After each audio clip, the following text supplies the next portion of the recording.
you ever been so badly hurt that you gave up and wanted to quit that certain thing? Well, that happened to me with baseball. Growing up, when I played baseball, I had never really gotten hurt. But then, one day, when I was 11 years old, I was practicing with my team and got hit in the face with a baseball. This traumatic event in my life affected me in a very big way, with my past, my present, and my future, for me doing baseball and for my future as a whole. Let's start from the beginning, shall we? Ever since I was a little kid, I had loved baseball, and I had grown up with that love. Playing the game as a kid was always fun. I went to a bunch of Cardinals games growing up, and Albert Pujols was always the player that I looked up to. He was my role model, what can I say? I remember going to a bunch of games and couldn't wait for him to play. He inspired me to play baseball. I remember playing baseball from the tee pitching, to pitching machine, to kid pitch. Tee pitching was my favorite, but pitching machine was probably the best. But kid pitch was always the one that was really hard for me. Probably because you actually had kids like actually pitching. So I did kid pitch for 2 years. My first year was fine, nothing bad. But my second year, I switched teams. And right away, I was the worst on the team.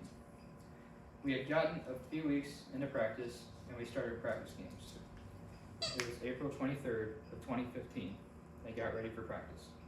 Got my helmet, my bat, my glove, all of the essential items that I needed for baseball. We started practicing. Then we did a practice game. Right away, coach put me on second base. The first few people came up to bat, and I was fine. But then, one specific kid, who shall remain nameless, came up to bat. I thought I was ready, but I wasn't. He hit the ball, then wham! It hit me in my face. Right away, my right cheek was so swollen up, and a tooth of mine got knocked out, and I ended up in the dirt on the baseball field. I didn't know what to do because I was crying. My dad rushed me to urgent care, and they couldn't really fix it. So we then went to my dentist, Dr. James's office, and he put an antibiotic in my mouth and numbed it.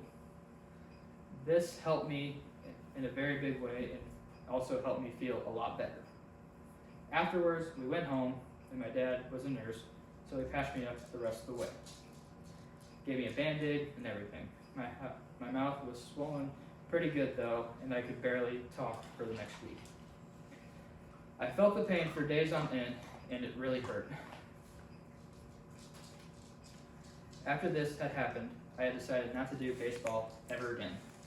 Probably one of the worst mistakes of my entire life. I was too scared of getting hurt again. Didn't want it to happen again. I just gave up, and I never went back to it. Later in life, I developed more of an interest in other things like band, but I still had my interest in baseball, but I just was too scared to be hurt again. And even though I wasn't in baseball anymore, my love for band transpired, and I eventually made the all-district band my senior year of high school. While this traumatic event affected my life in such a big way, I wouldn't change a thing. I regret my decision of quitting baseball, yeah, but we live and we learn. I just had to learn the hard way. As the wise movie character / actor Rocky Balboa / Sylvester Stallone once said, it isn't about how hard you hit, it's about how hard you can get hit and keep moving forward. That's something that I never really learned to do at the time when I was in baseball. But I have since learned that I have to put in the effort to achieve my goals in life.